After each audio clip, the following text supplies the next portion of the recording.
तो ये जो केस है 190 मिलियन पाउंड अलकादिर यूनिवर्सिटी और अलकादिर ट्रस्ट का, ये बड़ा क्लियर केस है कि 450 केनाल ज़मीन जो ली गई और उसके ऊपर अलकादिर यूनिवर्सिटी बना के ट्रस्ट के तर्ज से, और उसको जिस तरह खुर्द बुर्द सारे मामले को करने की कोशिश की गई वो आपको भी पता है।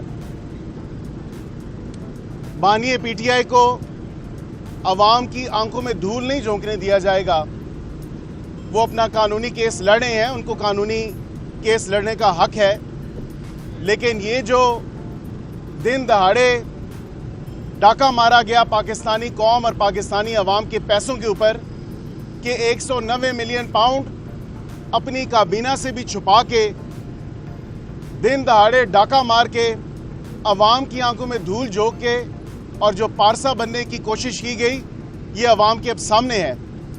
ये वो पैसे हैं जो नेशनल क्राइम एजेंसी की तरफ से, बरतानिया हुकूमत की तरफ से पाकिस्तानी बैंक में आने थे, पाकिस्तान की हुकूमत के ख़जाने में आने थे। लेकिन अफसोस कि उन पैसों का रुख मोड़ के सुप्रीम कोर्ट में लैंड करवाए गए और फिर ये बयानिया बनाया गया कि क्या वो सुप्रीम कोर्ट में आए या हुकूमत पाकिस्तान के अकाउंट में आए। बात तो ये है कि पैसे तो यहाँ पे आ रहे थे। बात यहाँ पे नहीं रुकती। बात ये है कि उन पैसों से जो आगे फाइन पे किया गया था उसकी ट्रेल कहाँ पे है। ये बानी पीटीआई और उनके इस टोले को जवाब देना पड़ेगा अवाम को और कौम को, और ये अदालत में अपना केस प्रूव करना पड़ेगा उनको कि उन्होंने पाकिस्तान के पैसों पे जो डाका मारा है। क्योंकि करप्शन फ्री पाकिस्तान और अकाउंटेबिलिटी का जो नैरेटिव जिसका इतना प्रचार किया जाता था और कहा जाता था कि ये सब चोर हैं, ये सब डाकू हैं, अल्लाह की शान और अल्लाह की कुदरत पाकिस्तानी कौम भी देख रही है, पाकिस्तानी अवाम भी देख रही है कि किसी चीज़ से डिनाइबिलिटी नहीं है, किसी चीज़ से मुनहरिफ नहीं हुआ जा रहा। ये चीज़ एक्सेप्ट की जाती है कि हाँ 190 मिलियन पाउंड आए थे और जिस तरह उनका रुख मोड़ा गया और जिस तरफ लेके गए वो अब आपके सामने है। और दूसरी बात, उसका एंड बेनिफिशियरी कौन है, ये तमाम तर सवाल हैं। क्योंकि अभी अदालती प्रोसीडिंग्स मैंने देखी और अभी तो कुछ गवाहान और उन पर जरा बाकी है और वो अपना प्रोसीजर चलेगा। लेकिन जब 342 की स्टेटमेंट होगी और डिफेंस का वर्जन आएगा तो देखने की बात होगी कि उस वक़्त ये क्या मौक़िफ़ इख्तियार करते हैं। ये जो 3-4 मस्केटियर्स जिन्होंने मिलजुल के 190 मिलियन पाउंड का दिन दहाड़े डाका मारा है, इसका हिसाब, इसका जवाब कौम और अवाम आपसे लेगी। मैं आखिर में सिर्फ यही कहूँगा कि जो शोर व वावेला डाला जाता है कि हमारे हकूक़ सलब कर दिए गए, और जो शोर व वावेला डाला जाता है, जो अवाम की आंखों में धूल झोंकी जाती है कि हमें आईनी हक मौजूद नहीं है, हमें कानूनी मुआवरत मौजूद नहीं है। आज मैं अपनी आंखों से ये देख के आया हूँ कि वकला भी मौजूद हैं। आइन और कानून के मुताबिक तमाम तर प्रोसीडिंग्स को इंश्योर किया जा रहा है और बिलखसूस ड्यू प्रोसेस और आर्टिकल 10A की जो राइट्स हैं इनकी फुल फ्लेज इंश्योरमेंट की जा रही है इस ट्रायल में, और दीगर बाकी भी जितने भी ट्रायल चले हैं उनमें भी इंश्योर किया गया। तो ये अवाम को खुदारा झूठ बोलना बंद करें, आपको हिसाब देना है।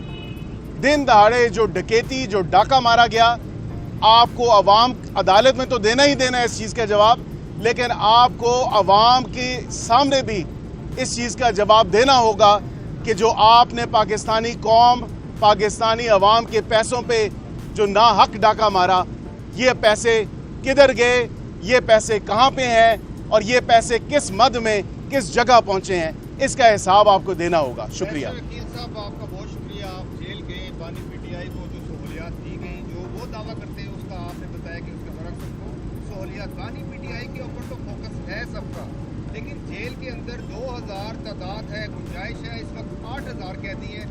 उनका कौन जिम्मेदार होगा, उनके हकूक कौन देगा? वहाँ पे गर्मी है, वहाँ पे सूरत हाल है, क्या उस हवाले से भी हुकूमत को करेगी? जी बिल्कुल, आपने बड़ा अच्छा सवाल किया, और बिल्कुल कि किसी को कोई स्पेशल ट्रीटमेंट नहीं मिलनी चाहिए। और जहाँ तक बात बी क्लास की या सी क्लास की है, वो भी उसमें क्योंकि प्रिजन रूल्स मौजूद हैं और उसके अलावा जेल मैनुअल है और उसके मुताबिक ही उनको फैसिलिटीज़ मिलती हैं। लेकिन आज ये तो सहूलियात देखी गई कि किसी ने दरख्वास्त दी कि मुझे एयर कूलर लगा दो क्योंकि दूसरों के एसी उतरवाता था। अब एयर कूलर भी लग गया है। एयर कूलर जनरली स्पीकिंग तमाम तर बैरिक्स में एयर कूलर की फैसिलिटी और सहूलत मौजूद है गर्मियों के महीनों में। ये कोई स्पेशल ट्रीटमेंट नहीं है।